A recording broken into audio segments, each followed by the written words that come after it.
এজন অন্ধ ব্যক্তিৰ সন্মুখত যদি আমি এখন আইনা ৰাখি তেওঁৰ প্ৰতিচ্ছবিটো চাব দিওঁ তেনেহ'লে চাব পাৰিব জানো? নোৱাৰে। তেনেহ'লে চকু থাকিও যে অন্ধ হৈ ঘূৰি ফুৰা মানুহখিনিক আপোনালোকে কি ক'ব?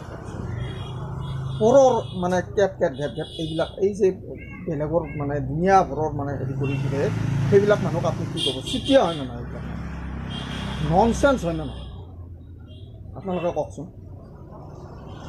ঠিক আছে, অন্ধজনেতো নেদেখে, তেওঁক আমি ক'ব লাগিব ন প্ৰতিবিম্বটো, তেওঁৰ প্ৰতিবিম্বটো তেওঁৰ নুঠে আইনাখনত, কিন্তু চকু থাকিও তেওঁলোকৰ প্ৰতিবিম্বটো তেওঁলোকে কিয় মানে বুজিব চেষ্টা নকৰে, তেওঁলোকে জানিব চেষ্টা নকৰে? সেইবিলাক মানুহক আপুনি কি ক'ব? সেইবিলাক সমাজমুখী মানুহ হয় নহয় জানো? আপোনালোকে কওক। আপোনালোকৰ ওপৰত মই মানে এই কথাখিনি আপোনালোকৰ ওপৰত এৰি দিছোঁ। আপোনালোকে কি বিবেচনা কৰে সেইবিলাক ব্যক্তিক লৈ পেলাই আপোনালোকৰ